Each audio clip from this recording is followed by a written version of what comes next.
Et bonsoir à toutes et à tous, bienvenue sur La Perme, l'émission d'actualité de la semaine avec l'équipe de Parole d'honneur avec moi ce soir. Ouais, ce soir on a un gros programme. Donc ce soir on va tout d'abord parler de Djamil Lechlak qui a quitté France Inter. Donc on va parler de ça, on va revenir sur l'affaire de Guillaume Meurice.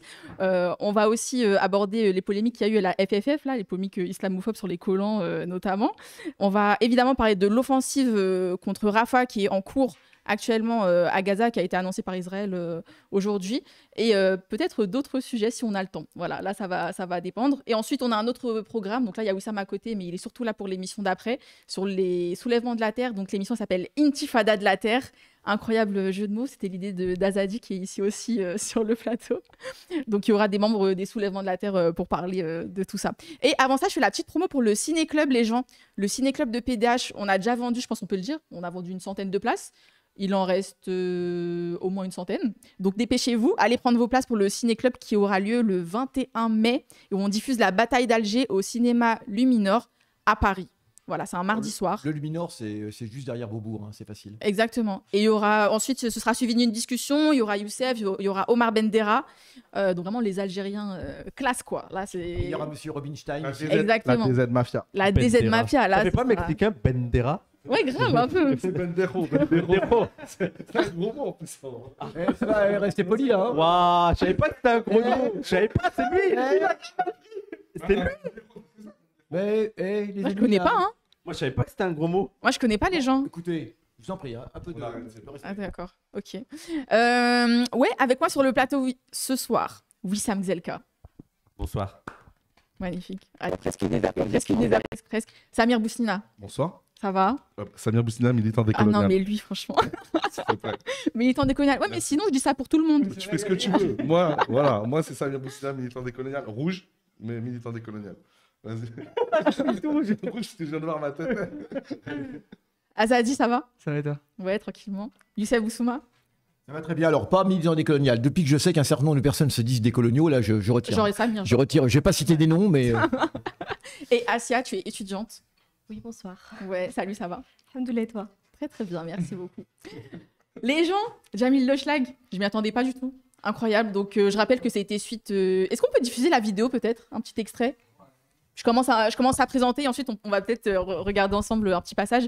Donc Djamil Lechlak qui a fait sa dernière chronique sur France Inter hier, et par soutien à Guillaume Meurice, en fait, il a tout simplement démissionné de France Inter. Il faisait des chroniques en direct. Il faisait des chroniques humoristiques depuis 3 ans.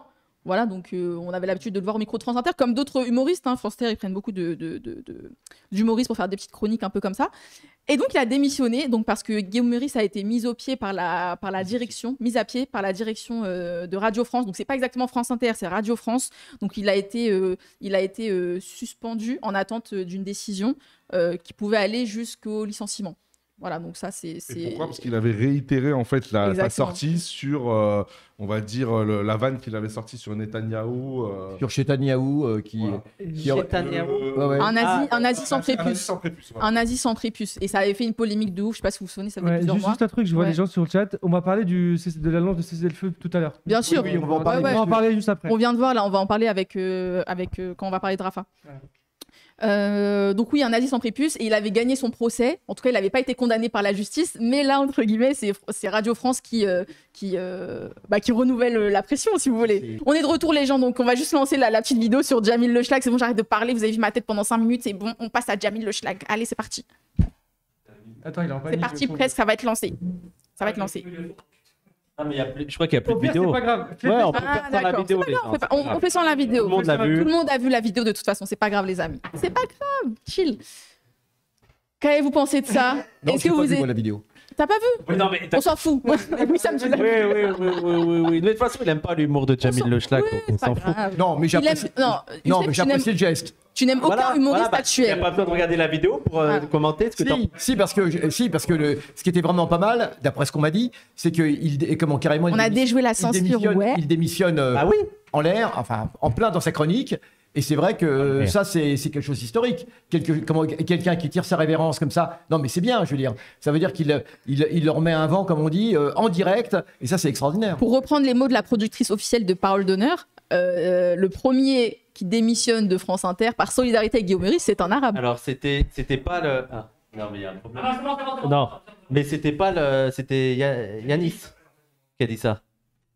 Ah, bah elle l'a Oui. repris. Elle l'a repris, elle l'a pas. Ah, d'accord. Ah, elle l'a repris. Ah, d'accord, elle a Sur ses repris réseaux le et truc. tout, ouais. D'accord. Parce qu'en privé, c'était lui Ah qui ouais, avait c'est eu vrai, cette t'as réflexion. raison. SO Yanis, ouais. Mais oui, il a été courageux parce qu'il y en a qui ont défendu Meurice, qui ont fait des chroniques, mais c'est le seul qui a décidé de démissionner. Mais je pense que lui aussi, surtout en tant qu'arabe à France Inter, ça doit être l'ambiance qui doit être pesante pour lui. Je pense que si tu es soupçonné quand tu es Guillaume Meurice, alors quand tu es Jamil Le Schlag, d'ailleurs, il y a eu je sais pas si tu as vu le truc de CNews, c'est ça, ils ont réagi sur ça, sur CNews, ils ont dit quoi sur Jamil Lachlag. Monsieur Lachlag. Monsieur Lachlag. J'ai pensé en fait à Charles Goumi qui disait oui, vraiment, je suis très triste pour la famille de Charles. C'était un peu du même ordre. Et en fait, t'as Elisabeth Lévy, tu vois, qui le reprend parce que elle savait que le Schlag c'était. Et elle dit je crois que c'est un pseudo. C'est l'expert du monde Je arabe. pense que voilà. C'est la caution. Alors le micro, il t'écoute. C'est la caution orientale de Pascal Pro. Et donc c'était assez drôle parce que il voulait absolument intervenir. Pascalou, il voulait absolument intervenir sur Jamil, mais tu voyais qu'il avait pas du tout le dossier, il maîtrisait pas du tout le dossier. Et d'ailleurs, le seul truc qu'ils ont trouvé à dire, c'était de dire qu'il n'était pas drôle, etc. Alors qu'ils ont vu 10 secondes de sa carrière. Ouais. Et, Mais on va la lancer là tout de suite, ils l'ont en technique. Donc on la lance. alors, allez-y. Ok. Vous allez mettre toute la chronique? Non, pas en entier. Non, juste la dernière minute où il dit que D'accord. Oui, voilà. D'ailleurs, j'ai regardé sur Énorme. Billet Réduc et j'ai regardé sur Billet Réduc et tout est parti. Ah ouais? Je crois que c'est sa dernière, le 15 juin, un truc comme ça. Et tout est d'accord. C'est le meilleur promo, hein. Ouais. Non mais je crois que ouais, les gens aiment bien le courage aussi. On l'oublie trop souvent. C'est vrai que c'est pas facile d'être courageux, mais une chose est certaine, c'est que les gens aiment bien le courage et en général ils le récompensent. Et je trouve ça extraordinaire. Alors moi, j'ai jamais été un fan De l'humour. de Monsieur Lachlag, comme dirait Monsieur Pascal Prout, mais en tout cas, eh bien, La critique un humoriste pour dire Monsieur Pascal et alors, donc je dis simplement, total respect à ce monsieur, franchement, et je crois que maintenant, je vais l'aimer. Ouais. D'accord. Maintenant, je vais aimer ces sketchs d'une façon ou d'une autre, parce qu'on sent qu'il y a du contenu derrière, on sent qu'il y a de l'épaisseur, quoi, il y a du bonhomme, et ça c'est quand même formidable. Non, mais c'est vrai, on vit une période tellement lâche, mais c'est vrai, où la lâcheté est érigée en valeur suprême. Soyez lâches. Français, soyez lâches. Hein. Le temps de la soumission est revenu. Hein, le pétainisme triomphant. Et ce que je veux dire, c'est que d'abord, ils n'ont pas été nombreux à le soutenir, hein, parce qu'effectivement, tu le disais tout à l'heure, Wissam, il y a bien eu sa collaboratrice, hein, mais je crois qu'elle a. Il y a Gédré aussi là qui a fait une critique, la chanteuse sur la chanteuse humoriste. Ouais. Il y a aussi un autre humoriste de France Inter. Il y a une autre, Ouais, Charlie Vanhoenacker, un truc. Non, C'est mais ça. c'est sa collègue. collaboratrice, Mais je ouais. parlais d'un gars aussi qui avait fait une petite chronique pour dénoncer ce qui se passait. Mais en tout cas, je veux dire que tous Mais ces. personne n'a démissionné. Mais Quoi. je veux dire que tous ces journalistes, hein, rappelez-vous, qui ont encensé les journalistes qui tenaient face à Poutine, rappelez-vous, hein, Non, mais- tel journaliste russe était extraordinaire, etc. Non, mais c'est vrai. Et ce que je trouve dingue, c'est dans une situation évidemment beaucoup moins problématique, hein, une situation On de va en guerre, parler c'est tout toujours- à l'heure, ouais, avec Voilà. Prima Hassan, ouais. Eh bien, on se retrouve avec des gens tellement lâches, hein, qu'ils s'aplatissent et qui cirent les pompes de Netanyahou. Parce que c'est vraiment cela. Ils cirent les pompes de Netanyahou. Quand on avait Olivier Rafovitz, qui à la télévision, hein, insultait pratiquement un journaliste, le menaçait pratiquement en disant « Vous insultez Tzal », rappelez-vous, hein, personne n'a réagi. Hein. Voilà. Donc, bravo à lui, bravo à monsieur Jamil Le Schlag. Azadi. Mais juste, avant de parler de Jamil, il faudrait quand même parler aussi de la direction de France Inter et de Radio France donc c'est le service public, qui interdit interdit pas, mais qui suite à une blague, ils sont censés être Charlie, donc enfin c'est vraiment le summum, ils sont censés être Charlie, donc pour la liberté d'expression, on fait une blague qui n'a... Comme l'a très bien expliqué, en plus, c'était qui? C'était Émeric Lompré, j'ai vu sa chronique, il disait, mais en fait, il n'y a rien de faux dans le fait qu'on peut traiter quelqu'un de nazi, et sans prépuce, c'était juste pour la blague, en fait, tu vois, pour l'opposition entre les deux. Et le pire, c'est que le gars gagne son procès, ou en tout cas, peut-être je crois qu'il y aura appel, mais il gagne son procès, il refait la blague pour dire, ma blague a été acceptée, maintenant je peux la faire, et sa direction le coupe, et il n'y a même pas de grève. Enfin, c'est une dinguerie, ça veut dire que là, les autres gens qui travaillent à France Inter, aucun se dit... Merci Youssef. Aucun se dit non, mais c'est normal tout ça, il mérite ce qu'il a. Ou, tu vois, ouais. En fait, il y a une ligne rouge qui est passée et à force de rien dire, eux, ils vont se prendre. C'est un truc de fou. Genre Walidia. Moi, j'adore Walidia, tu vois. Mais comment il n'y a pas de réaction commune de plein de gens pour se dire, mais c'est pas possible, tu vois. C'est une dinguerie, on se rend pas compte. Et c'est Guillaume Meurice, hein, c'est Guillaume Meurice. Ça avait été un arabe, waouh, la dinguerie qu'il aurait pris. Et c'est ce qui donne d'autant plus de force. C'est ce qui donne d'autant plus de force à la sortie de Jamil. C'est que justement, c'est dans un contexte. C'est dans un contexte. C'est bon là. C'est dans un contexte. C'est dans un contexte, j'allais dire, de terreur intellectuelle où les gens ont de plus en plus peur de prendre position, notamment, et bien sûr, le sujet qui est le plus clivant, c'est la question palestinienne, mais même sur d'autres questions, sur l'islamophobie. Les violences policières. Même ça marche pas ? Non, c'est bon. Ah, d'accord. Et du coup, je veux dire, ça donne d'autant plus de puissance et de panache à la sortie de Jamil.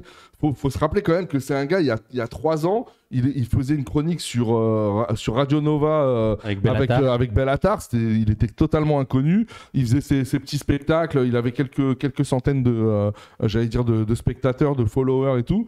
Et après avoir réussi dans l'émission de Yacine Bellatar, il a été recruté par France Inter et il a cartonné. Et il a cartonné parce qu'il y a aussi des humoristes qui font des chroniques et puis ils disparaissent au bout d'une saison ou quelques mois. Là, il a cartonné et en plus en étant conséquent.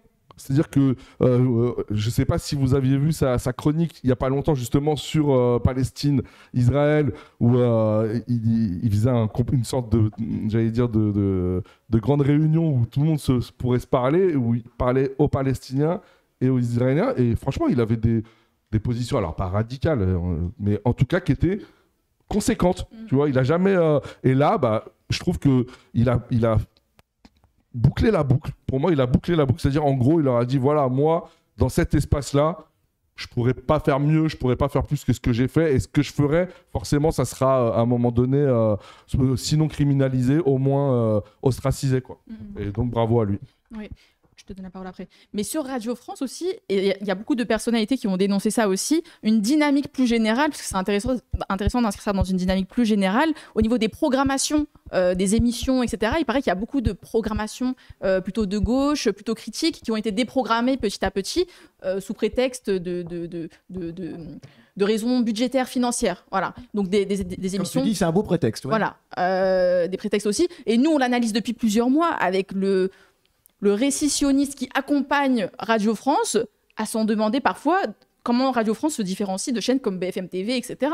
Franchement, c'est à se poser la question très, très sincèrement quand on voit que certaines prises de position ou certains cadres, en tout cas, médiatiques qu'on retrouve sur les différents médias. Assia, ouais. C'était là-dessus du coup, que je voulais intervenir. J'ai retrouvé du coup le nom de... du coup, c'est Adèle Van Riet, qui est la directrice de France Inter là, depuis septembre 2022. Et ça correspond aussi, comme tu disais, à un truc beaucoup plus général on veut dégauchiser France Inter. Il y a une de ces déclarations du coup, qu'elle avait faites à ce propos-là, en disant, en gros, l'objectif, c'est que France Inter ne soit plus caractérisable ni de gauche ni de droite. On invite autant du coup des personnes de gauche et de droite.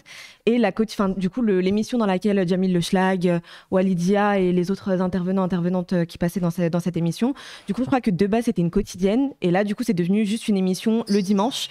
Du coup, ça participe à cette restriction-là. Et par rapport aussi au temps de parole, dans le sens où si je me trompe pas, c'est genre 1 heure le dimanche. Donc déjà en termes de jours, on est sur un dimanche au lieu d'être du coup sur tous les jours. En termes de temps et en termes d'intervenants, parce que personne n'a été viré malgré justement cette nouvelle politique qu'elle fait intervenir. Donc ouais, de manière plus, ça s'inscrit en fait dans un contexte beaucoup plus large. Enfin, ça s'inscrit dans le contexte du coup dans lequel on est on va dire répression de la exactement, liberté d'expression. de toute parole de prise de position sur la Palestine, mais aussi dans un truc on veut arrêter, on veut faire en sorte de dégauchiser en fait toutes les paroles, même sur le service public, quoi. En plus, c'est quelque chose qu'on a vu déjà dans le passé. Moi, ça me rappelle l'arrêt des Guignols. l'arrêt des Guignols, où on voyait qu'il allait y avoir une grosse offensive des Guignols au moment des présidentielles, je me souviens plus laquelle, et où ils avaient tout fait pour en fait arrêter les Guignols et les faire taire. Bernadette Chirac était intervenue personnellement dans l'affaire de l'arrêt des Guignols. L'émission de Tadi, Pour l'arrêt. Pour l'arrêt. L'émission de Tadi, c'était aussi pareil, il me semble qu'ils avaient pareil. une Bien sûr, programmation une fois par mois, un jour où il n'y avait pas d'audience pour dire après. On a finalement viré toutes les émissions qui étaient un petit peu rigolotes, qui étaient amusantes, où il y avait de l'humour, il y avait de la satire, où il y avait de la contestation, hein, qui était le propre. Mais alors, systématiquement, c'est absolument hallucinant. C'est le paysage. Alors, déjà, la télé, c'était pas terrible, mais c'est vraiment un paysage complètement dévasté, là. C'est un paysage complètement dévasté. Je ne sais pas qui regarde encore la télévision, sérieusement. Hein. Mais Moi, toi, tu la regardes? Moi, je regarde. Moi, à la maison, je la regarde. Ouais, mais J'aime bien savoir d'où viennent les balles. d'accord. C'est vrai. Oui, On a le droit de choisir sa mort aussi, c'est vrai. La directrice, oui, c'est aussi la femme de Raphaël Enthoven. Alors, il y a une C'est un petit monde. camarade de promotion de Macron. Alors, il y a une chose qui est certaine, c'est ça, c'est qu'il y a toute une connivence, comment les copains et les coquins, comme disait un certain président de la République, hein, comment les Oui, bah oui. Bah oui, n'est-ce pas?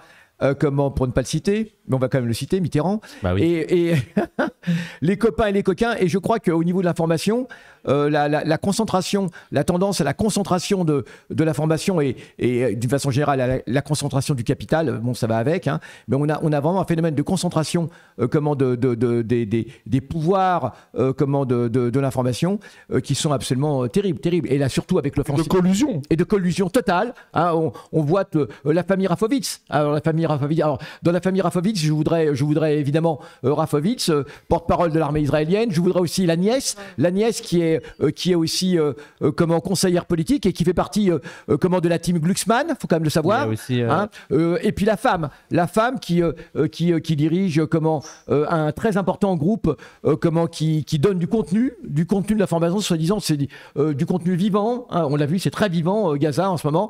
Et ce qu'il y a d'incroyable, c'est que cette grande collusion avec BFM TV, avec tout cela, etc. Bon, il y a aussi la famille du Hamel. Ils avaient fait la famille du Hamel. Ils avaient fait une émission Usul et Loumi sur ça. Et Nathalie Saint-Cric, tout qui ça. a pris cher contre Rima Hassan hier. Voilà, très bonne transition. Vous avez vu l'interview de Rima Hassan sur BFM TV avec le fils du Hamel, Wissam, tu l'as vu? Ouais, j'ai vu. Je crois que j'ai vu la moitié, le début. C'est quand il lui pose plein de questions sur les positions de Mélenchon, sur la série, Ils sur ont la vraiment Chine. couvert beaucoup de questions. Et je trouve qu'elle s'en est vraiment très très très très bien sortie. Franchement, comment on l'appelle? C'est le fils du Hamel, quoi. Benjamin Duhamel. C'est une interview qui a duré au moins 30 minutes. Et il lui a posé toutes les questions. Le génocide, par rapport à la Russie, comparaison avec la Russie.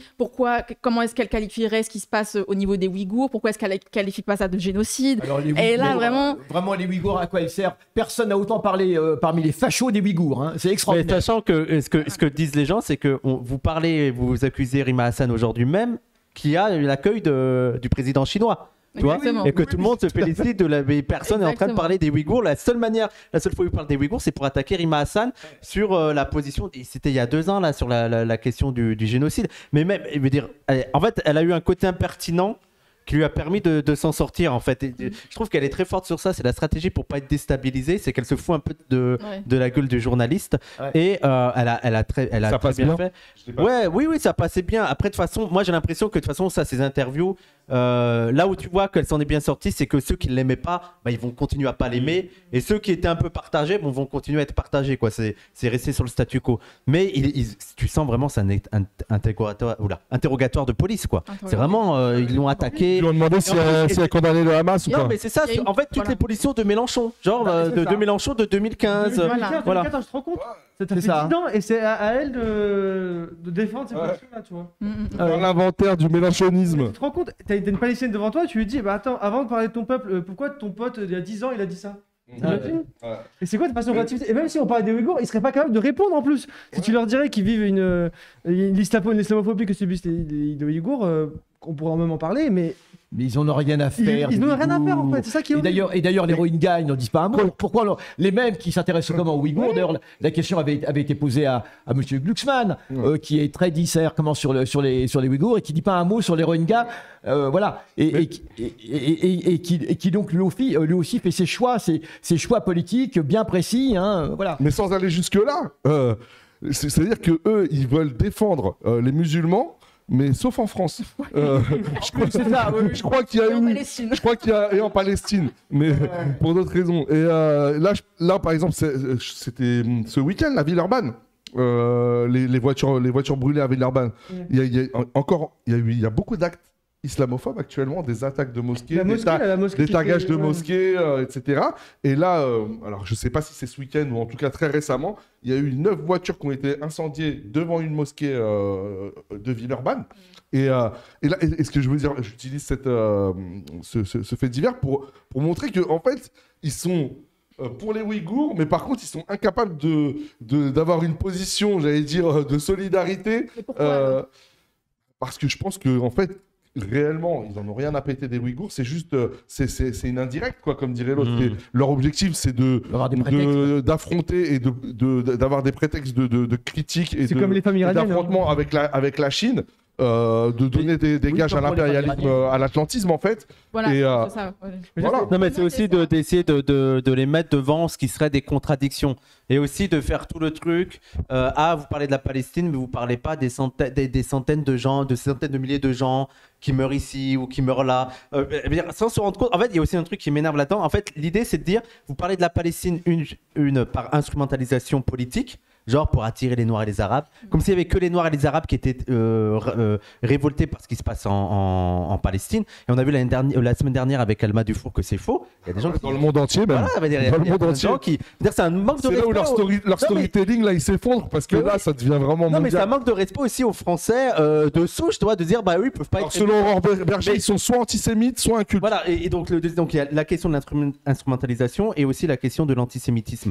Mais ce qu'ils se rendent pas compte... Je suis d'accord, Red Charles. Mais ce qu'ils se rendent pas compte... Vous avez vu, c'est difficile, hein. Après il dit que je le coupe, Samir. Hein. Vous avez vu, hein.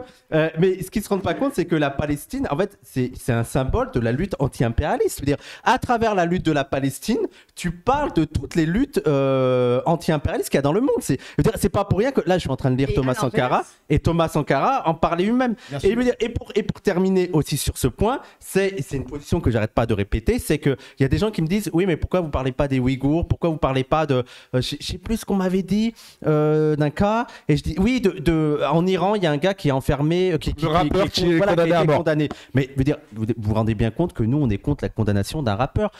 Mais il y a deux différences. Il y a une différence majeure entre l'Iran et la Palestine du point de vue français.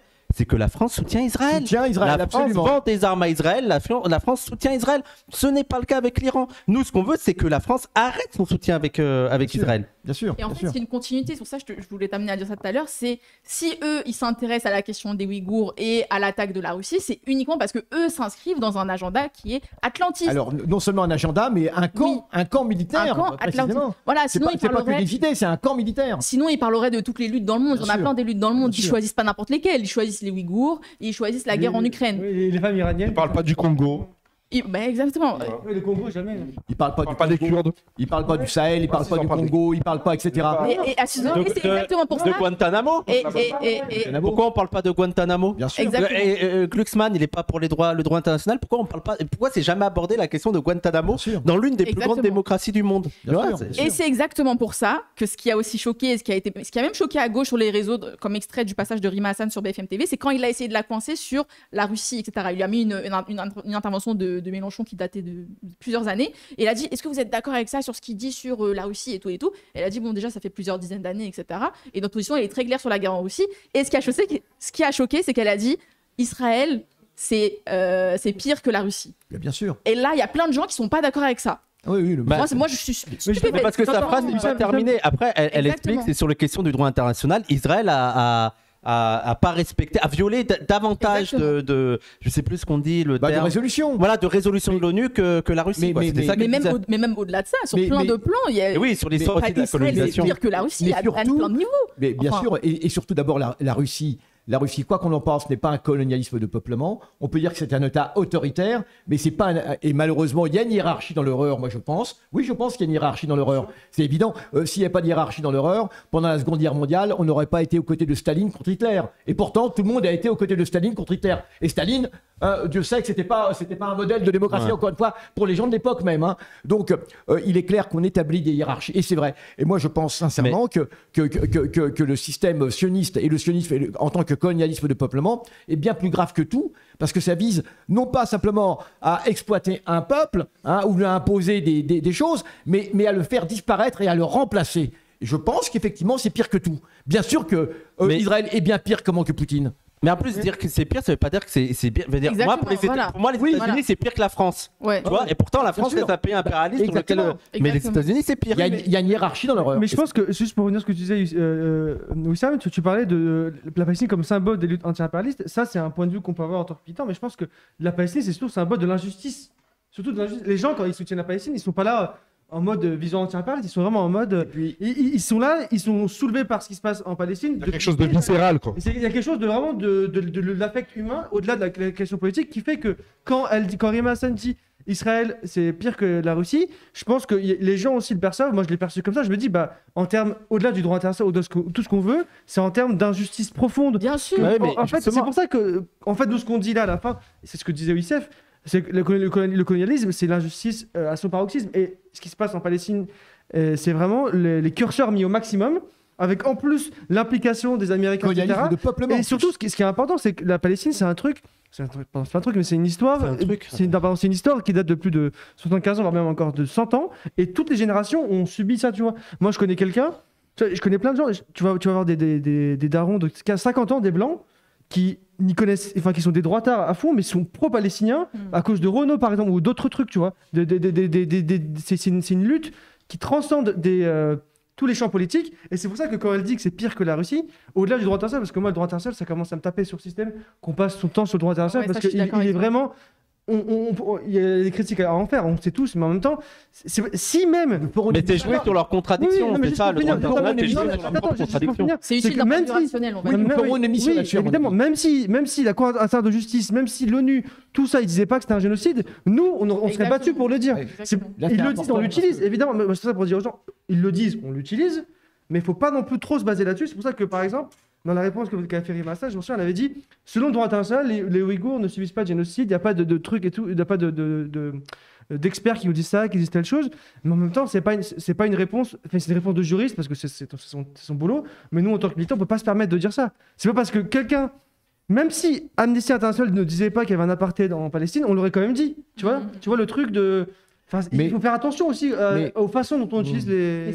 Mais c'est là où je trouve que c'est particulièrement cynique parce que du coup, dans ce type d'interviews qui sont pas faites pour justement pouvoir développer davantage, en fait, ce qu'on fait, c'est qu'on met en compétition des horreurs absolues qui se passent d'un côté à l'autre bout de la terre, qui sont censées être, qui sont du même côté en fait en termes de domination, c'est-à-dire une domination qui se base sur des critères raciaux, etc. Et l'objectif, en fait, c'est juste la persécution d'une minorité. Et en fait, dans ce genre de format, c'est autant du coup des personnalités institutionnelles comme Rima Hassan qui vont devoir se poser en qui est le plus pire, qui subit le pire en faisant des hiérarchies sur le truc, et nous en tant que militants militantes qui devons aussi nous positionner sur qui est le plus pire, alors que l'objectif ici c'est de dénoncer une chose sur laquelle toutes ces prises de parole, elles se basent sur quoi? Elle dit juste, moi, en tant que juriste international, la chose sur laquelle je suis le plus apte à parler par mes compétences, c'est la question palestinienne. Donc, venez pas me parler ni de la Syrie, ni de la Chine. Il y a d'autres personnes. Et d'ailleurs, c'est ce qu'elle fait à la fin, c'est qu'elle dit, j'encourage toute personne justement en capacité de pouvoir saisir tel ou tel cours.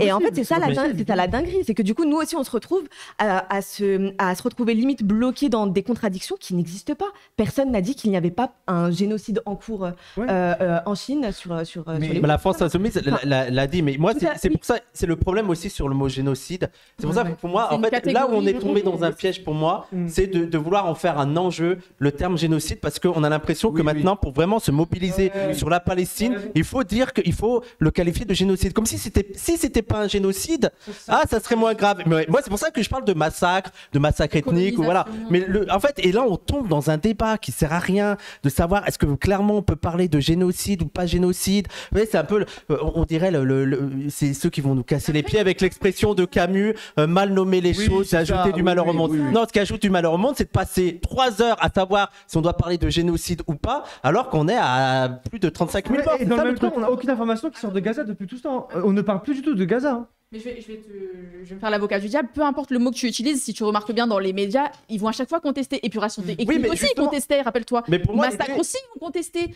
Non, alors, ouais, tu vois ce que je veux dire? tu peux plus facilement dire, attendez, là on en a 35 000 morts, il y a 70% de civils, on peut légitimement parler de massacre. Ou alors, faut me dire, c'est quoi le curseur de massacre? Alors que génocide, je veux dire, c'est des débats qui durent depuis 60 ans sur quels sont les critères à partir duquel on peut parler de génocide. Ouais, mais Je pense que massacre, et de parler aussi, C'est une bataille. il y a 70% de... Oui, mais je veux dire, moi, il y a un moment donné, tu as 30 minutes pour parler, tu dis, je m'en fous que c'est un génocide, 35 000 personnes qui sont mortes, je veux dire, en 3 Alors, mois, 70% de civils. Est-ce qu'on peut parler de la gravité? Est-ce que, si c'est un génocide ou pas, le truc est quand même grave. Il y a quand même un truc d'injustice, il y a Israël qui massacre des gens, on discutera de savoir si c'est génocide ou pas, si vous voulez, mais est-ce qu'on s'accorde sur la gravité de ce qui est en train de se passer, plutôt que de passer 2 heures pour savoir si on peut le qualifier Débat sémantique, juridiquement, ouais. politiquement de génocide? Moi, c'est ça qui me saoule Je vois dans ce ce que tu veux débat. dire, ouais. On passe des heures à parler Alors, du mot et eux, ça leur sert. Pour aller dans ton sens, Wissam, il y a une association qui s'appelle IJAN, International Jewish Anti-Zionist Network, qui étaient des gens qui étaient auparavant dans l'UGFP, qui ensuite ont créé IJAN, qui est effectivement pour résoudre cette question. Et devant la complexité, c'était déjà il y a une quinzaine d'années, hein, une douzaine d'années, eh bien, avaient décidé de parler de massacre de masse. Et ils avaient organisé une réunion à laquelle j'avais modestement contribué. Ils m'avaient demandé de contribuer en ce qui concerne l'Algérie, la colonisation de l'Algérie. Modestement, très modeste, toujours très modeste. Et ils m'avaient demandé donc de contribuer pour parler de l'Algérie. Et avec nous, il y avait un militant antisioniste, juif antisioniste, un rescapé donc de la Shoah qui était là, un vieux monsieur, paix à son âme et gloire à lui. Il nous a quittés il y a quelques années. Hein, et Meyer s'appelait, et Hanno Meyer, et donc du coup, je crois, oui, c'était.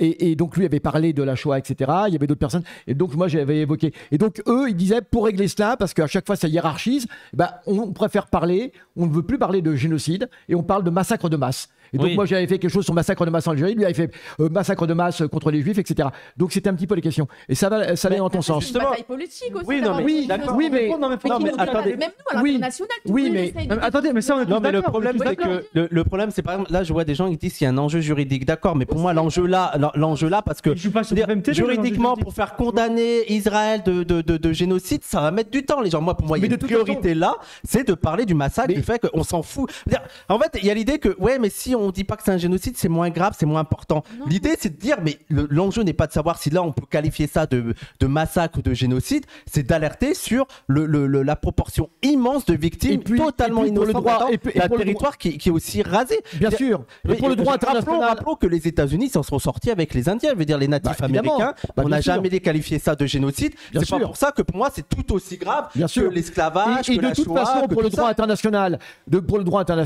si effectivement le droit international a été cohérent, il n'est pas cohérent parce qu'on dirait un mot sur le droit international. J'ai assisté à une réunion l'autre jour avec la LDH sur le droit international et c'était pas piqué des hannetons. Et ce que je veux dire, c'est que de toute façon, pour le droit international, même si ce crime est reconnu en tant que massacre de masse, la sanction est la même. C'est mandat d'arrêt international et les sanctions sont les mêmes. Hein. De toute façon, il y aura pas, il y a pas la peine de mort. Bon, qu'on soit pour ou contre, moi je suis contre. Mais ce que je veux dire, c'est que de toute façon, les sanctions seraient les mêmes. Donc, au Milosevic, plan c'était juridique, quoi comment Milosevic, c'était quoi, lui? Il était attaqué, poursuivi pour quoi? Bah oui, alors oui, crime de génocide Contre l'humanité, je crois. ou crime contre l'humanité peut-être. Oui, t'as raison. Non, mais juste, Mais... Non, vas-y. Allez, on s'écoute, les Non. gens s'écoutent. est-ce qu'on. Je vois le temps de filer et il y a des informations qui sont en train de tomber sur le cessez-le-feu et tout. Est-ce qu'on passerait pas à ça? Est-ce que je lance parce que je viens de voir une info de Al Jazeera. Bon, je fais le point si tu veux. Alors vas-y. On a y appris va. aujourd'hui, à 18h40, quelque chose d'après des sources d'Al Jazeera, que le Hamas aurait accepté la proposition de cessez-le-feu qui émane de l'Égypte et du Qatar, c'est important, qui ensuite a dû passer du côté israélien. Et là, on vient d'apprendre à l'instant, d'après Al Jazeera encore une fois, que des officiels israéliens rejetteraient la proposition de cessez-le-feu, Bien sûr. qui a été en fait, il y a une médiation de l'Égypte et du Qatar qui a été d'abord acceptée par le Hamas et qui a été rejetée par Israël, sachant que ce matin, Israël a commencé son offensive sur Rafah, où il y a plus d'1,5 million, donc 1,5 million de Gazaouis pour un territoire qui devrait même pas en accueillir 200 000. 200 000, c'est-à-dire Ouais. ouais. Attends, mais 1,5 million. 6 fois plus. Ouais. 6 fois plus, c'est énorme. Alors, énorme.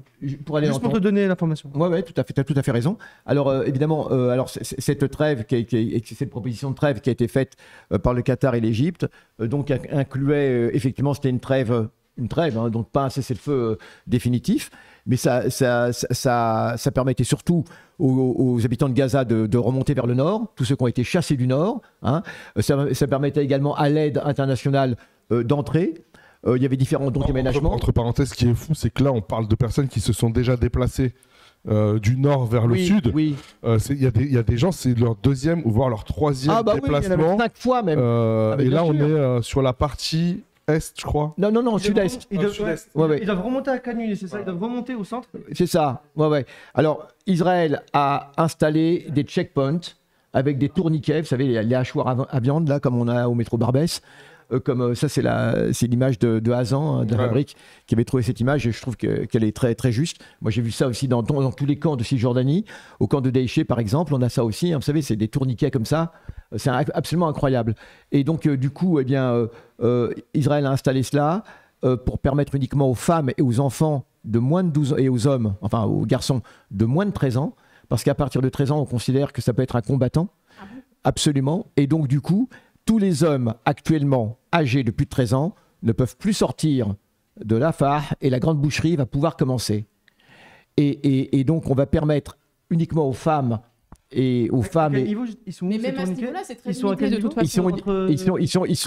Ils encerclent Rafah. Au nord, du coup, au nord de Rafah. Non, c'est au sud. C'est tout autour de Rafah. Ouais, mais j'imagine qu'à l'ouest, tu peux pas parce que c'est la mer. À l'ouest, c'est la mer et à l'est, c'est Israël. Donc ça veut dire que l'ouverture n'est qu'au niveau du sud. Alors non, c'est vers le nord. Parce que... Au nord, du coup, voilà. Donc ça, pardon. C'est ça que je voulais que les gens comprennent. Et bord de Gaza, c'est un rectangle. Est-ce qu'on voit là On est en bas. Donc on peut pas aller en bas, c'est l'Égypte. Au sud, on dit jamais en bas. Au sud, il y a l'Égypte, à l'ouest, la mer, et à l'est, Israël. Voilà. Donc, ils vont au nord, sachant que le nord, c'est la zone qui est... Alors ils vont pas aller au nord. On va leur permettre d'aller au centre. Ils ont créé ce qu'Israël appelle des îlots, soi-disant des îlots de sécurité. Je voulais dire au nord de Rafah, je voulais dire. Au nord de Rafah, hein. Ils vont aller au nord de Rafah, donc, mais au centre de la bande de Gaza, d'accord, dans ce qu'on appelle des îlots de sécurité, qui vont être des sortes de grands camps, un petit peu comme les camps de regroupement de l'armée française en Algérie pendant la guerre d'Algérie, d'accord, des véritables camps de concentration, donc uniquement les femmes et les hommes de moins de 13 ans. Mais même à ce niveau-là, c'est très limité, non ? Oui, très limité. Tout le monde va pouvoir y aller ? Non, bien sûr que non, mais le projet, il est là. Et ensuite, ils vont lancer l'offensive. Voilà, après ce que j'ai entendu, c'est à peu près une dizaine de jours. Là, il y a à peu près, à partir d'aujourd'hui, ils donnent une dizaine de jours aux personnes pour voilà, ils ont commencé... Mais tout en bombardant quand même. Alors, j'explique. Excuse-moi, j'explique. Ils sont en train de détruire bloc par bloc. C'est-à-dire qu'au fur et à mesure qu'ils détruisent un quartier, ils obligent la population à partir. C'est absolument... Ils vont raser Rafah exactement comme ils ont rasé le nord, Gaza, Khan Younes. Ce sera uniquement des bombardements ou etc. Ce sera uniquement des bombardements ou des combats... Non, pas du tout. Ils arrivent, ils donnent aux gens 15 minutes pour évacuer et ensuite ils placent des charges. Et ils font tout sauter exactement comme on le voit, les mecs tu sais, qui se font prendre en selfie comme ça. Regarde, maman, coucou maman, et puis ils font exploser là. Et c'est ça la technique contre le Hamas ? C'est nul. Alors non, c'est pas ça du tout. Non, mais selon eux, c'est ça la technique pour éradiquer le Hamas ? Laisse-moi t'expliquer. Laisse-moi vous expliquer. Une fois qu'ils vont avoir évacué tous les civils comme cela, alors ils font le tri à chaque fois. Les femmes, vous partez par là-bas, les hommes, vous allez par là, d'accord, vers le centre. Et une fois alors je parle du projet, hein, une fois qu'ils auront fait ce tri, permettant aux femmes et aux enfants de moins de 13 ans, aux hommes moins de 13 ans, de partir vers ces îlots. Tous les hommes vont être repoussés parce qu'ils estiment que n'importe quel homme au-dessus de 13 ans peut être un combattant. Vont être repoussés vers le centre. Et là, je vous dis, l'attaque à proprement parler va commencer. Ça veut dire une attaque au sol massive. D'accord ? Ils vont faire venir donc les bulldozers Caterpillar, entre parenthèses, n'achetez pas vos chaussures Caterpillar, et ils vont faire venir les chars, etc. Et ils vont envahir comme ils vont. Ça, c'est le projet.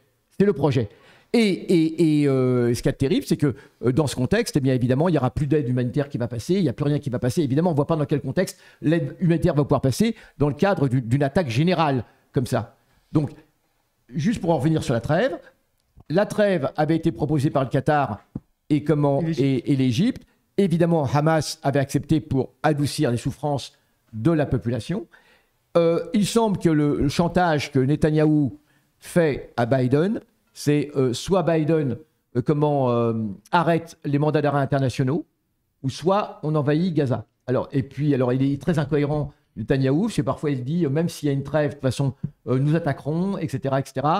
Et beaucoup disent que c'est lié aussi à l'histoire des mandats d'arrêt international, d'arrêt internationaux, qui réellement... Non, mais il faut que je viens d'avoir l'information qui m'a donnée par Yazid, une lettre du Sénat américain à l'instant, qui vient de dire, je vais te le lire en anglais, The United States will not tolerate... Ouais, je vais traduire. Les États-Unis ne toléreront aucune attaque politique par le ICC, donc c'est la Cour internationale de justice, contre nos alliés. Visez Israël et nous vous viserons vous. Ah ouais, carrément. Si vous avancez dans vos démarches pour mettre un mandat d'arrêt contre nos alliés, on va aller vers un arrêt de toute aide américaine envers le Cour international de justice. Nous allons sanctionner vos employés et vos associés et nous allons interdire vous et toutes vos familles des États-Unis.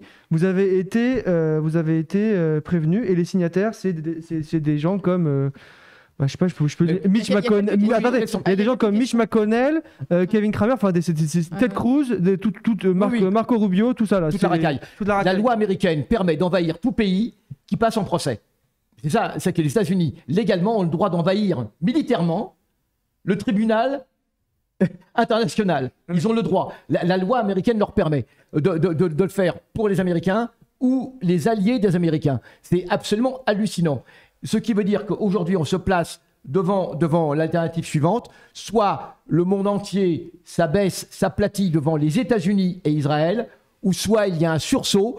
Mais le plus grave, c'est que l'Europe a les moyens de réagir. Et ce qui est très grave, c'est que l'Europe ne veut pas réagir. Et l'Europe laisse faire. Elle s'est déjà suicidée avec l'Ukraine, avec la guerre en Ukraine, où elle aurait pu jouer un rôle modérateur, poussant à des négociations, parce que c'est la seule solution. L'Europe laisse faire, la France laisse faire, et là, on va laisser faire un massacre général à Rafah, et on va s'en tirer en disant... On ne peut pas accuser la France, que la France a une position équilibrée, puisque M. Macron a dit qu'il était pour une solution à 2 États. Alors donc ça permet dans le même temps de vendre des armes, de soutenir totalement Israël et d'avoir aucune action contre l'entreprise génocidaire. Et le diktat américain, nous sommes en situation de dictature américaine sur le monde. Je crois que maintenant on n'a plus le choix. Soit effectivement il y a une insurrection des peuples, mais réellement contre l'impérialisme. Parce que c'est ça le problème. C'est l'impérialisme qui s'impose comme ça. Et ça, c'est absolument incroyable qu'on laisse faire comme ça. Si jamais on laisse faire ce qui se passe à Rafah, ce qui se prépare à Rafah, donc c'est même plus la peine de parler de politique ou de quoi que ce soit. Attends, juste au-delà de... Merci pour ton intervention. Il y avait plein de questions dans le chat, essayez de regarder un petit peu aussi. Oui, je voulais répondre aux questions. Donc, ICC, c'est la Cour internationale... International Criminal Court, donc c'est la Cour internationale de justice. Non, c'est ça. Comment vous définirez ça? Comment vous traduirez ça? Quel truc? International Criminal Court. Oui, c'est ça, c'est la cour criminelle. C'est la cour pénale internationale. Oui, c'est où doit apparaître comment. C'est quoi du coup? C'est pas la cour pénale, c'est la cour internationale de justice. Donc juste pour répondre, c'est la cour internationale de justice. Excusez-moi pour répondre au chat et juste pour rebondir. En fait, si je t'ai dit ça, Youssef, c'est parce que tu disais. Qu'est-ce qu'il y a? Ils ont l'air de dire que c'est la CPI pour le coup. C'est la CPI, désolé. Désolé avec les SIG, je me confonds. Non mais si, les cours pénales internationales, ils ont raison. Excusez-nous le chat. Okay. Juste pour te dire, là, je rebondissais à ce que tu disais. Tu disais, l'ultimatum donné par les sionistes, c'était soit Biden empêche les mandats internationaux, soit on envahit Gaza. Là, ils sont en train d'attaquer Rafah. En parallèle, tu as des députés américains qui disent à la Cour pénale internationale, si vous mettez vos mandats d'arrêt contre Israël, c'est comme vous attaquez nous, les Américains, donc on va mettre tous les moyens contre vous. Biden n'a pas encore terminé. Oui, donc tu vois, c'est littéralement ce que tu es en train de dire se passe réellement, c'est juste pour te rebondir. Oui, tout à fait. Et pour continuer, si possible, si j'ai le temps, juste pour continuer rapidement, je donne une information très importante, j'en profite, alors qu'il y a du monde. Le Stop Arming Israel, donc un groupe de militants contre l'envoi d'armes en Israël. Donc c'est un truc international, mais qui est aussi implanté en France. C'est la CPI. Le 14 mai prochain, de 18h à 22h à la Bourse du Travail, donc à Paris, près de la République, il y aura une réunion publique, aucune arme israélienne à Eurosatory. Eurosatory, c'est un des plus grands salons d'armement au monde. Ça va se passer à Paris, à Villepinte, du 17 au 21 juin 2024. Et il y a plus de 60 entreprises israéliennes qui sont enregistrés dans cette usine, dans ce grand salon de l'armement. J'en parle très rapidement parce que là, c'est un cas concret où on peut agir, comme le disait Wissam tout à l'heure, c'est que là, la France aide militairement Israël, mais en plus, elle accueille plus de 70 exposants israéliens, vous vous rendez compte, 70 entreprises israéliennes d'armement qui vont venir à la fois, en fait, c'est pas que pour vendre, c'est aussi pour acheter, donc il y a tout un échange militaire. Ça va se passer dans un mois à Paris, et je pense qu'il faut en faire un sujet politique. Si on veut soutenir plus concrètement le peuple palestinien, il faut aller aussi contre ce genre d'événements immenses. Évidemment, c'est très protégé, mais allez à la réunion publique, voyez ce que vous pouvez faire et suivez Stop Arming Israël, juste pour mettre un peu les pieds sur terre.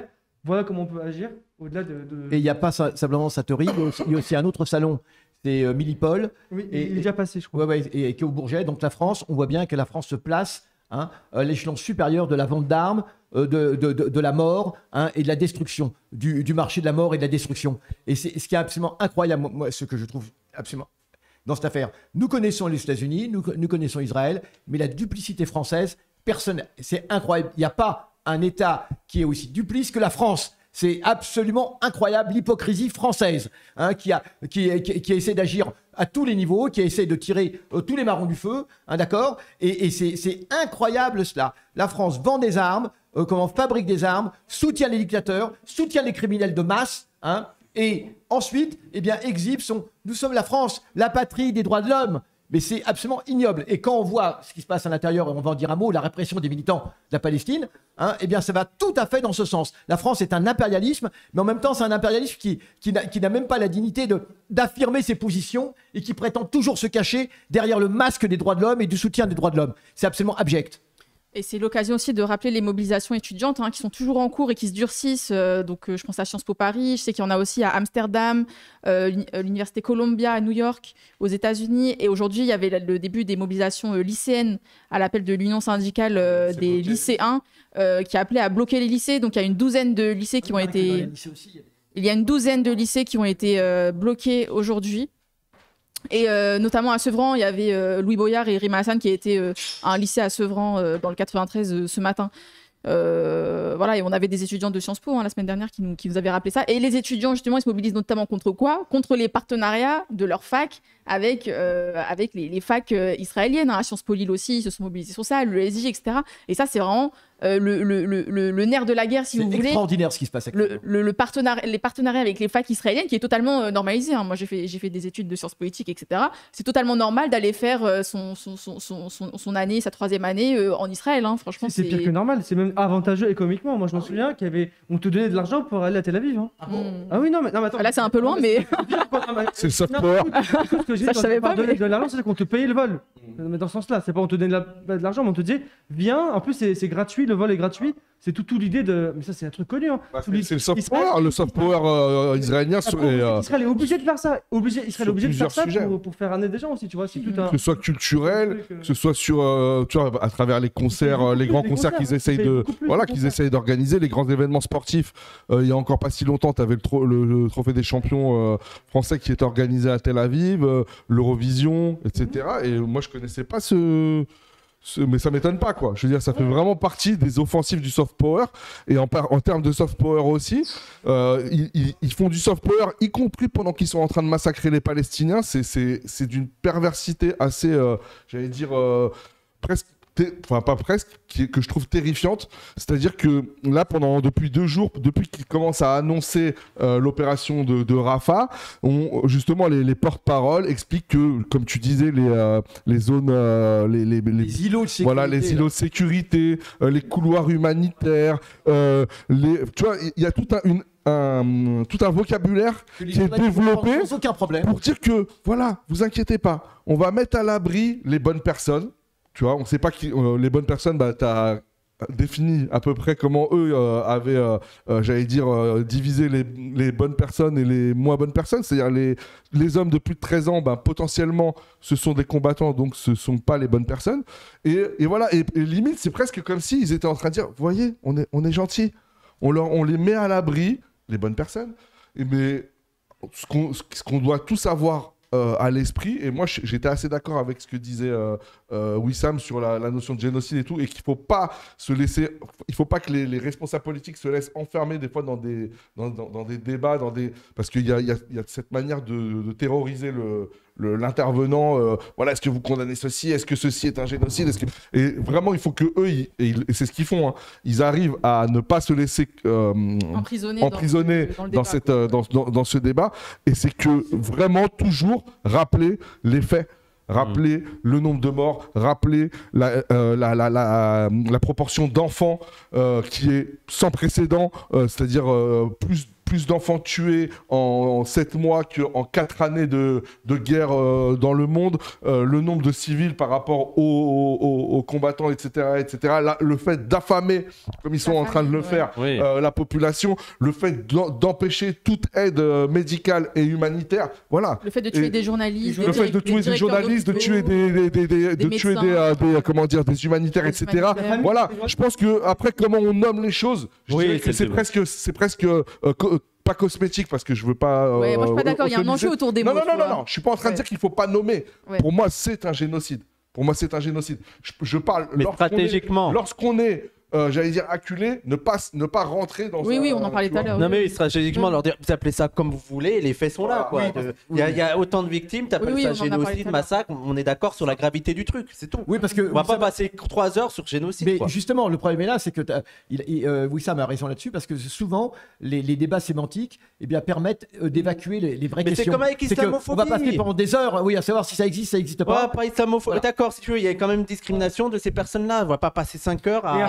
Juste pour répondre au chat qui dit que c'est une importance juridique, laissez ça aux juristes. Nous, les juristes, c'est pas sur BFM TV que Rima Hassan va réussir à convaincre l'humanité que c'est un génocide. Mais surtout que là, c'est les juristes qui s'occupent de ça. Le truc juridique, ça veut dire faire condamner Israël pour génocide. Mais la priorité, là, on n'y est même pas. La priorité, là, c'est d'arrêter le massacre. L'idée, c'est de dire, et du point de vue français, la priorité, c'est que la France mette le haut là, tu vois. Mais c'est pas nous, là, on va entraîner. Pas ce massacre de masse. Et dans le chat, ils disent le rayon paralysant l'antisémitisme, c'est-à-dire que dans le camp d'en face aussi, ils tiennent à leurs mots, ils tiennent à qualifier d'une certaine façon. Oui. Nous, on va dire antisionisme, eux, ils vont dire antisémitisme. Les fameuses interviews de Aziza sur Radio J, non mais vous avez vu ça ou pas? C'est ouf. Alors Aziza et Mélenchon, il est antisémite. Antisémite, Mélenchon. Mélenchon antisémite. En plus, t'as bien le ton, c'est exactement comme ça qu'il dit. Et Mélenchon. Moi, je prenais à Pascal Pro et à. D'ailleurs, big up à Bricaron. Henri Caron a dit la même chose que nous, je m'en souviens. Quand on lui a demandé si c'est un génocide ou pas, il a dit mais arrêtez de me faire chier avec votre histoire de génocide, il y a 35 000 morts, etc. Voilà. Et Henri Caron avait très bien répondu comme tu l'as dit, Wissam. Après, c'est des questions stratégiques, c'est dans les médias, tu vas pas. T'as 30 minutes, tu fais vite, quoi. Il a trouvé le bon ton. Et je pense que c'est important ici d'en profiter pour parler de ce qui se passe des journalistes, parce que là, un gros big up. Alors que faire? Gloire éternelle aux journalistes qui sont à Gaza. Israël a fermé la chaîne d'Al Jazeera. Et qui documentent ce qui se passe à Gaza. Mais gloire éternelle à ces journalistes, parce qu'on vise leur famille, on les vise eux. Gloire éternelle à ces journalistes. Sans eux, on ne saurait pas ce qui se passe. Heureusement qu'il en reste et qu'on voit ce qui se passe à Rafah. Moi, je suis sidéré, parce qu'en fait, là, qu'on a parlé au début de l'émission de France Inter, etc. Bon, c'est bien beau de se plaindre de liberté d'expression, mais là, on est à un niveau où on tue des journalistes. Et en plus, c'est vraiment ce que tu disais, ils ont interdit Al Jazeera, ils ont enchaîné sur Rafah direct. Le lien est évident. Et surtout, ils tuent des journalistes. Et encore une fois, au moins une centaine. Répète, je sais pas si. Parfois, tu me disais qu'ils nous écoutaient à Gaza, mais s'ils nous entendent, gloire à vous, mais magnifique. Merci pour tout ce que vous faites. Mais je crois que les choses ne seront plus jamais comme avant. La classe journalistique, alors on a tous des amis journalistes, etc. La question n'est pas là. On va aussi distinguer, parce qu'il y a journalistes et journalistes. Hein. Mais là, on parle bien des journalistes des grands médias. Bien sûr. Des journalistes des grands médias qui, effectivement, sont complètement compromis avec cette entreprise, qui s'abaissent, qui s'écrasent, qui rampent à cause de leur carrière, à cause de tout cela, qui n'ont pas le moindre courage. Mais c'est hallucinant. Et ce qu'il y a de terrible, c'est que quand on les voit comme ça, vous savez, souvent, on discute du passé, puis on se dit comment on aurait réagi sous l'occupation allemande. Comment on aurait réagi. Une chanson de Goldman. Oui. J'étais né à la Jeune Stadt. Voilà, exactement. Alors on parle souvent des députés qui ont voté les pleins pouvoirs, comme à Pétain, etc., en juillet 40 et autres, tout cela. Et tout le monde, tu te rends compte, du style, moi, si j'avais été à leur place, jamais de la vie, j'aurais voté. Mais quand on voit que simplement. En fait, c'est maintenant. Mais maintenant, alors qu'ils ne risquent rien, ils vont pas aller en prison. Le maximum de ce qu'ils risquent, effectivement, c'est au niveau du boulot. Mais je trouve ça dingue comment ils s'abaissent, Mais si vous voulez avoir une petite idée de ce qui se passe en juillet 40, regardez les journalistes aujourd'hui de la télévision. Parce que c'est exactement comme ça. Et une toute petite idée seulement. Parce que je peux vous assurer que c'est exactement cette lâcheté qui conduit à une lâcheté plus importante, à une lâcheté de plus en plus importante. Comment s'étonner ensuite que la rafle du Veldiv a pu se faire sous les yeux de tout le monde? Ne l'oublions pas, et avec la police française qui l'a effectué. Hein. Il n'y a absolument rien d'étonnant à cela. Le lien est fait directement. Cette lâcheté, c'est cette lâcheté qui conduit aux pires choses, aux pires génocides. Vous l'avez sous les yeux, vous êtes responsable, je m'adresse à tous les journalistes, vous êtes responsable de ce qui se passe aujourd'hui. Vous avez relayé ces informations, vous avez relayé ces mensonges, vous participez au crime. C'est pour ça, Élise Lucet, Élise Lucet, elle apparaît un petit peu comme une ovni. Les gens l'aiment beaucoup parce qu'elle témoigne beaucoup du fait que les journalistes n'ont pas le droit d'aller à Gaza, etc. Du fait que la classe médiatique en France ne parle pas assez bien de ce qui se passe à Gaza, alors qu'elle a une position assez neutre, assez correcte. Mais elle apparaît vraiment comme le phare dans les ténèbres, quoi. La journaliste des grands médias qui dit des trucs de ouf, qui soutient les journalistes, qui parle de Gaza, etc. Et c'est assez impressionnant. Il fait son travail. Et déconsidéré, justement, c'est ça en fait. Ouais. Parce qu'effectivement, elle ne fait que faire son travail. Jean-Michel Apathy aussi un peu. Jean-Michel Apathy, ouais, c'est vrai. C'est ce que disait Léa Salamé. Mais il alterne le beau et le moins. Léa Salamé, chez Combini, il y a quoi, 3-4 jours. Pardon. Léa Salamé, chez Combini, il y a 3-4 jours, elle a dit moi, je m'en fous que je dise la vérité. Moi, je veux qu'il y ait un événement, un moment, quand je fais une interview, un truc. Quand elle fait une interview, quand il y a que ce soit sur France Inter ou autre part, elle dit je veux la vérité ne m'intéresse pas, moi je veux un événement. Tu vois, elle veut un événement. C'est typiquement ce qu'ils veulent. Eux, ils veulent que des événements. Comme quand Arthus lui explique qu'il a arrêté de boire et qu'elle a dit qu'il devait se faire chier. Eux, quand ils invitent Émeric Caron et Rima Hassan, ils s'en foutent que Rima Hassan soit palestinienne. Ils seraient même prêts à dire vous mentez Rima Hassan, vous êtes syrienne, vous n'êtes pas palestinienne, juste s'ils pouvaient avoir un moment. Et après, ils rentrent chez eux. Putain, j'ai fait un audimat de fou et tout, mais quel cynisme! Tu t'imagines de dire ça? Et Léa Salamé. Pas de buzz, il style buzz. On se rappelle Pujades avec le 11 septembre. Le cynisme. C'est quoi déjà? C'est incroyable, c'est génial, un truc comme ça. Je sais plus si vous avez la phrase exacte, tu te rappelles Christophe? Pujadas avec le 11 septembre? Je vais chez les vieux. Et tu parlais tout à l'heure des médias qui se disaient ni de gauche ni de droite. Bah, Léa Salamé, elle a exactement été dans ce cas-là, dans une interview qui est beaucoup tournée, où elle disait non, je suis ni de droite ni de gauche. Elle disait ça. Et Léa Salamé, pour moi, elle incarne. Je suis ni de droite ni de gauche, bien au contraire. Léa Salamé, qui a écrit son bouquin La femme puissante, en plus ridicule, hein, franchement, mais qui incarne ce truc-là du service public, qui se veut un peu social-démocrate, mais ni de droite ni de gauche. C'est la femme de qui? C'est la femme de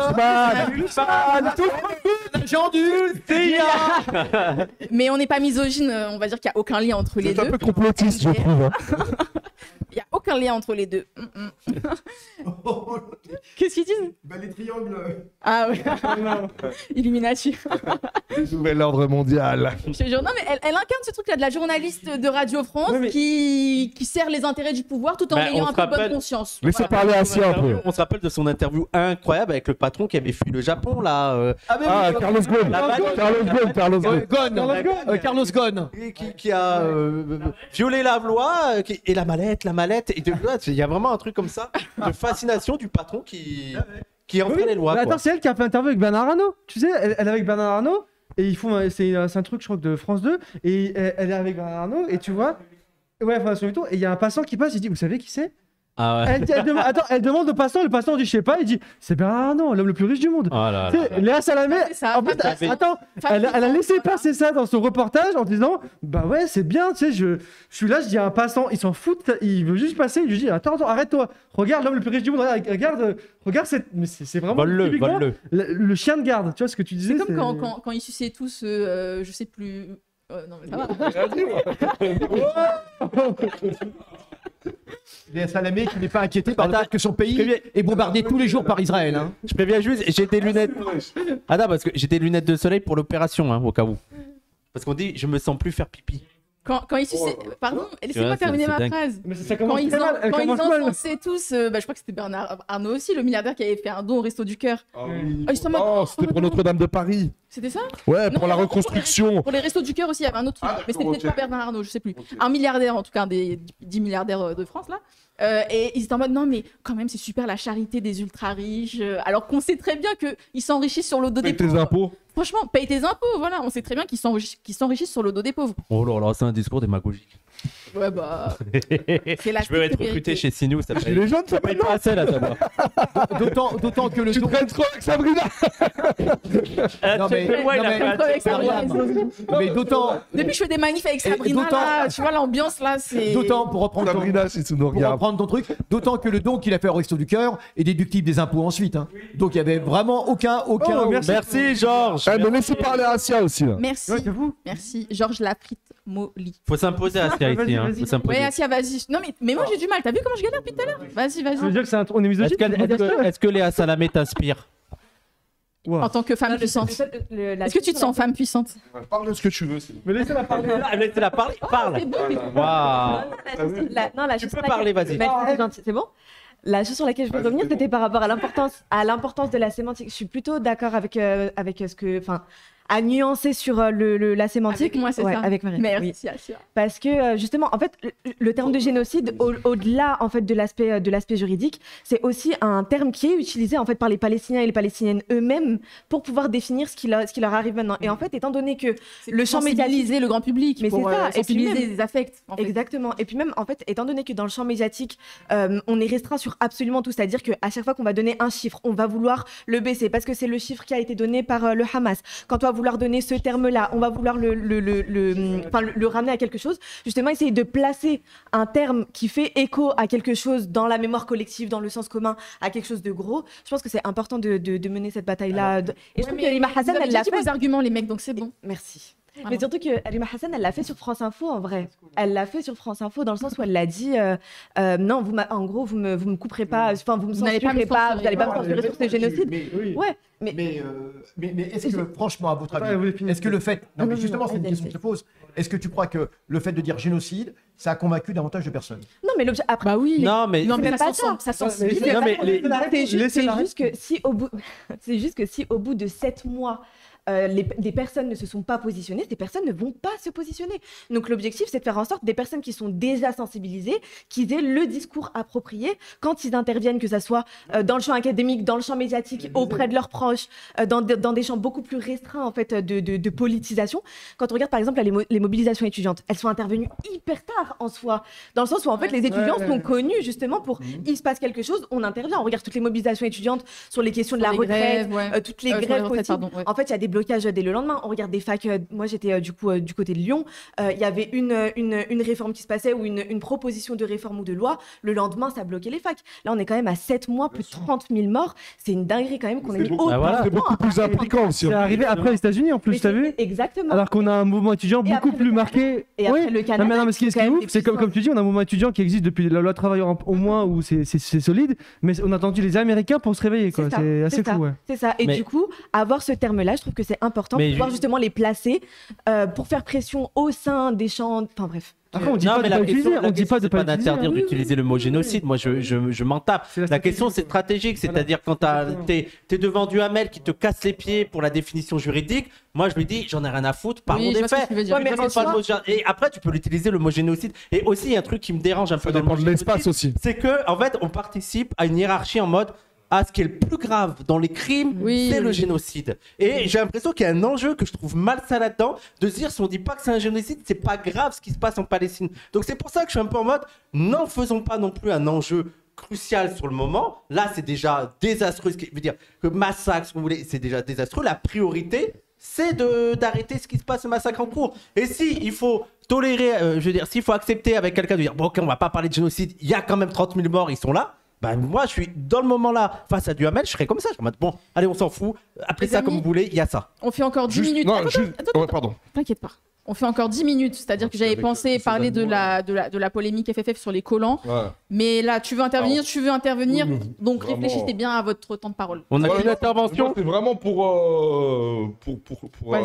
apporter ma petite pierre à l'édifice, c'est de dire, d'accord avec un peu tout ce qui a été dit. Moi, je dis juste, comme Léa Salamé, je suis d'accord avec tout le monde, mais je dis juste, voilà, il y a des espaces médiatiques où en fait, j'allais dire, il y a une technique des journalistes qui vise à bloquer le débat, qui vise à être dans l'inversion accusatoire, c'est-à-dire en mettant tout de suite l'accusation d'antisémitisme sur j'allais dire, le combat antisioniste.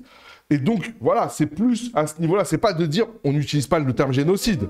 Bien sûr, c'est un génocide, c'est un génocide, c'est un génocide en cours.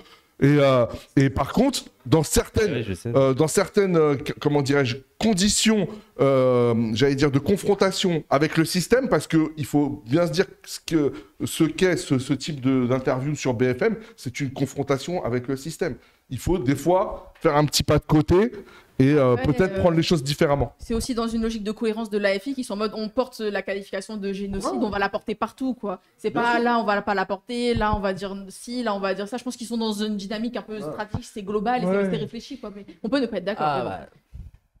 Vas-y, Azadi. On peut lancer le prochain sujet ou pas? Bah non, il y avait Youssef qui voulait parler. Youssef fait son téléphone, je me dis que... Non, pas du tout, c'était parce que c'était l'information que je viens de lire. Une pensée pour Simon Hassoun qui est en face d'Aria Alemi en ce moment. On suit là. Moi je prends mon téléphone juste pour voir. Reste avec nous quand même. Est-ce qu'on envoie une colonne de secours pour Simon Hassoun? Si c'est mieux. Mais alors, c'est très court parce qu'il faut qu'on finisse. Je termine. Alors, là, juste pour l'info, simplement pour dire aux gens en quoi consistait cette trêve de Hamas. Et d'ailleurs, je viens de voir des photos là, enfin des petites vidéos, l'explosion de joie chez les Palestiniens à l'annonce de l'acceptation par Hamas, malheureusement de la trêve qui est rejetée par Israël pour l'instant. Mais il y a une grande explosion de joie parmi les Palestiniens parce qu'ils espèrent que c'est la fin de leur souffrance. Faut quand même le dire, donc il y a une grande explosion de joie. Alors cette proposition de Hamas, elle était quand même en 3 phases. La première phase, c'est 42 jours, c'est un cessez-le-feu. Mais la deuxième phase, c'est un cessez-le-feu permanent. C'est la cessation totale, etc. Et avec l'ouverture de négociations sur les prisonniers. Voilà. Donc c'est un cessez-le-feu qui est tout à fait acceptable. Et apparemment, donc la cour de comment on appelle ça, le compagnie international? Non, pas du tout. La Cour suprême israélienne est en train d'examiner, je crois que Netanyahou veut donner un semblant de légalité à cela, mais en tout cas, on attend la réponse. C'est pas sûr que ce soit non? Je crois que c'était non, ok. Je crois que... Guys, allez. Oui, je dis simplement. Ouais.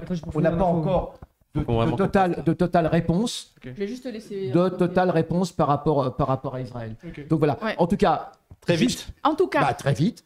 Il faut que faire, parce que sinon ça sert à rien voilà. Il faut absolument soutenir le mouvement étudiant actuellement est à la pointe. Mais il faut aussi... une seconde. Mais oui, c'est incroyable. Il y a des ans. On va faire intervenir la police, là. Qu'est-ce que ça veut dire? Il y a des ans. Oui. Mais il y a une chose très importante, c'est le soutien par d'autres moyens. Il y a le soutien par d'autres moyens, j'insiste, et notamment soutenez l'UNRWA qui actuellement a absolument besoin d'argent, et allez sur le site. Et si vous voulez faire des dons, il y a deux directions privilégiées, c'est l'UNRWA et sinon il y a PalmAid. D'accord? Et faites-le parce qu'ils ont vraiment besoin d'argent. C'est noté. Alors je lance le dernier sujet et je vais juste laisser Samir réagir et commenter, puisque si j'avais un truc à dire aussi au collant. T'as un truc à dire sur ça? Ah oui, très vite. Alors rapidement. C'est bon. Alors Samir et Wissam. Alors Samir et Wissam, mais après comme ça on quitte le plateau. Donc on parle collant là. On parle collant. D'accord. Vas-y, donc tout simplement la Fédération française de football. T'inquiète. Non mais vas-y. A récemment rappelé à l'ordre les présidents de ligue et de district après avoir comment dirais-je interdit les signes religieux. Ils ont, j'allais dire, musclé leur jeu, comme dirait Aimé Jacquet. Ils s'attaquent désormais donc au collant. Alors, pour ceux qui ne savent pas, on expliquera un petit peu pourquoi des hommes jouent au football en collant, voilà, ou des femmes d'ailleurs, et également des casques. Voilà. Donc la fédération française, la fédération française de football récemment donc a demandé aux instances sportives amateurs d'être vigilants et de faire en sorte que personne ne puisse jouer un match de foot avec un collant sous le short et les chaussettes ou avec un casque. Mais les casques, je comprends pas. Je pense que les casques, ça doit être... Moi, je me demande si les casques, c'est pas pour les collants déjà. Non, mais les collants, très rapidement. Déjà, c'est bien la première fois. Vous vous rendez compte qu'on va interdire aux hommes arabes de porter des collants. C'est quand même... C'est pour les mecs déjà, les prenez ça. Ouais, je veux dire, on interdit aux hommes arabes un peu viril et tout de porter des collants. Mais la première chose, c'est... veux dire, là, pour moi, c'est l'exemple parfait de leur obsession islamophobe parce qu'on s'en sort plus en fait. Il suffit qu'ils considèrent ça comme musulman, un collant pour l'interdire. Moi, ce que je propose, c'est de se mettre d'accord et de dire que par exemple, le short vert, c'est islamique. Et de lancer un mouvement comme ça, les footballeurs, on joue tous avec des shorts verts et on dit ça, c'est l'islam, et voir qu'ils vont interdire les shorts verts. Comme le kimono. Il serait capable. Il serait capable. Comment ferait Saint-Etienne? Oui, non, mais tu peux prendre n'importe quoi. J'avais proposé à l'école, c'est une gomme, tu dis que ça c'est islamique et tout. Ah non, mais il y avait aussi autre chose, c'était les douches, oui. ceux qui refusaient de prendre des douches nulles, je sais pas trop. Mais justement, alors, je trouve que c'est une excellente illustration. Non, mais pour moi, c'est une excellente illustration de ce qu'on appelle l'islamophobie pour nous et que pour les gens comprennent la distinction. C'est-à-dire que eux, quand on parle d'islamophobie, ils pensent qu'on veut leur interdire de dire du mal de l'islam. C'est pas ça le problème. Prenons le cas des collants. Vous avez totalement le droit de trouver ça débile qu'un homme ne veuille pas montrer ses genoux ou ses jambes. Vous avez le droit de le penser, et vous avez le droit de le dire, vous avez le droit de l'exprimer. On s'en tape. Par contre, ça devient de l'islamophobie quand vous interdisez à quelqu'un de mettre des collants pour cacher ses genoux. C'est vraiment ça qui est dingue. Non, je vais juste expliquer. En fait, c'est dans l'islam. Dans l'islam, il y a la notion de hawra, on va dire. Pour les femmes, c'est être voilée, par exemple. Et bah pour les hommes, c'est la pudeur. En gros, tu masques des parties de ton corps. C'est légiféré de la façon à ce que, par exemple, pour les hommes, ils doivent cacher leurs genoux. En fait, en dessous des genoux, voilà. Tu peux trouver ça débile, il y a pas de souci, mais à partir du moment où tu interdis à quelqu'un de le faire, alors que ça ne t'empêche en rien de faire ta vie, quoi. Vraiment, ça n'empêche en rien à l'autre individu. Si on lui avait imposé des collants, je serais d'accord. Mais là, d'interdire à quelqu'un de porter des collants au nom de ce qu'il veut, parce que tu sais, il y a des gens qui me disent « Ouais, si moi je me balade avec une casserole sur la tête dans la rue, tu serais contre ?» Ben non, fais-le. Balade-toi avec une casserole dans la tête. Qui te dit ça? Mais bien, ça, c'est un argument. Peut-être t'as des gens qui se prennent en photo avec une passoire sur la tête en disant que c'est leur religion. Mais gros, fais-le, j'en ai rien à foutre, c'est toi qui es ridicule. Mais par contre, si c'est un tagine, un plat à tagine, ça peut devenir problématique. Mais là où moi, ce qui me sidère, en fait, c'est que en fait, on se demande à quel moment ça va s'arrêter. Oui. Parce que là vraiment. Mais c'est comme pour la baya, ce que je t'ai dit en coulisses, c'est comme pour la baya pour moi. Voilà. C'est musulman par destination, donc il faut pas que ce soit visible d'être musulman, etc., tu vois. C'est-à-dire que moi, j'attends vraiment de voir dans la réalisation, enfin dans la mise en pratique, quel va être le discours. Parce que là, techniquement, c'est quoi? C'est les mecs ou les joueurs, les joueuses peuvent mettre des chaussettes. Donc, ils peuvent mettre des chaussettes ils peuvent même couvrir les genoux, s'ils veulent. Donc, à ce moment-là, peut-être qu'on va se retrouver avec des... Mais je te jure, on va se retrouver avec des joueurs et des joueuses qui vont avoir des chaussettes. Par exemple, le mec qui chausse du 38, il va mettre des chaussettes du 40, du 52. Et ces chaussettes, elles vont monter jusqu'en haut. Ils vont faire comment à ce moment-là? Donc, ils vont être obligés d'établir une règle qui dira qu'on est obligé de montrer ses genoux. Mais imaginons qu'on a mal aux genoux. On va mettre quoi sur ses genoux? Une genouillère. On conclut sur ça. On aura, les genoux couverts. Ça n'a pas de sens, leur truc. Parce que, en fait, je veux dire, un collant n'est pas islamique par essence. Tu vois? Là, en fait, juste attends, laisse-moi terminer. Là, ce qui se passe, c'est qu'en fait, bien sûr qu'il y a sur les terrains de football, voilà, on va se parler un peu cash, d'accord? Dans le football amateur, le football populaire, etc. Ouais, il y a beaucoup de Noirs et d'Arabes. C'est un sport qui est beaucoup pratiqué dans les classes populaires et dans les classes, dans les populations noires et arabes. Et donc, parmi ces personnes-là, il y a beaucoup de musulmans. Et oui, parmi ces personnes-là, il y en a effectivement qui, peut-être, moi je ne suis pas dans leur tête, mais qui peut-être, tu disais la hawra, donc on va dire par pudeur, voilà, souhaitent cacher leurs genoux, ou pour les jeunes femmes à qui on a interdit de porter un hijab ou un foulard, portent les casques, vous savez, les casques pour protéger quand tu as un traumatisme crânien. Et là, en fait, ça serait utilisé dans l'objectif de cacher la coiffure. Bien sûr, évidemment qu'il y a des gens qui sont plus pudiques que d'autres, mais il y a aussi, dans les personnes pudiques, moi je suis à peu près certain, et même je pense l'avoir vécu, qu'il y a des personnes non musulmanes et même non religieuses en général, qui ont, par exemple, des jeunes femmes qui jouent au foot. Le football féminin est de plus en plus développé, et je pense qu'il y a aussi des jeunes femmes pas du tout religieuses, quelle que soit la religion, qui n'ont pas envie de montrer leurs cuisses. Et alors, est-ce que ça gêne la pratique du football? Non. Est-ce que ça empêche quelqu'un d'autre de pratiquer? Ou est-ce que ça crée une forme de danger pour le joueur adverse? Que tu peux dire, par exemple, je sais pas, porter des piercings ou des choses comme ça, ou des bracelets. Bon, tu vas taper quelqu'un, tu vas lui faire mal. Ok, quand tu as comment ça s'appelle, un truc, quand tu as un plâtre, tu peux faire mal. Là c'est une incidence, j'allais dire, problématique sur le fait d'être avec d'autres personnes. Mais là, quel va être l'argument? Et on sait très bien qu'il va être contourné. Donc c'est un truc sans fin. Et je termine, vraiment, c'est la dernière phrase. Ce qui m'a vraiment le plus choqué, c'est qu'en fait, je me suis rendu compte, parce que c'est pas la première fois, que la Fédération française de football était vraiment un des instruments principaux de répression de l'islam, j'allais dire, visible en France. Donc, un des instruments principaux de l'islamophobie d'État en France. Et donc, je le dis clairement, je considère que la Fédération française est une fédération raciste et islamophobe. Avec le voile, avec l'affaire sur le ramadan, ils interdisaient les pauses. Là, je sais pas ce qu'ils ont fait ces dernières années. Mais on va conclure. C'était juste pour moi le dernier mot. Question à Samir. Samir, est-ce que dans les autres fédérations sportives, c'est le cas? Non, parce que c'est intéressant. Est-ce que c'est vraiment précisément la fédération de foot? Là, je me plie à la... Une seconde. Il a violé mon autorité. Non. Bon, voilà. Surtout pour... Mais on en reparlera. Allez, désolé les amis, on doit vraiment terminer. Donc merci à tous, c'était une très bonne perme, ça m'a fait plaisir. On a bien décrypté plein de trucs. Et dans 10 minutes, dans un peu plus que 10 minutes, il y aura l'autre émission, la seconde émission, donc avec Wissam à l'animation sur les soulèvements de la terre, Intifada de la terre, avec des membres des soulèvements de la terre. Voilà. Merci Mariam. En arabe complètement? Ah, ça fait les malins. Merci Wissam, merci Samir, merci Azadi. Intifada de la terre, comment vous dites Ce soir, vous êtes dur. Elles sont dures. Merci. Vas-y, enchaîne. Les calculs pas. Mais alors, tu parles plus fort. Intifada al-Dunya ou... Non. Si, je pourrais dire ça. Ça fait vraiment la terre, c'est la terre culturelle. Allez, c'est bon. Merci Youssef, merci à Aswa, merci à John, et merci aux autres de la technique. Salut. Esprit Palestine. Merci Maria. Ouais.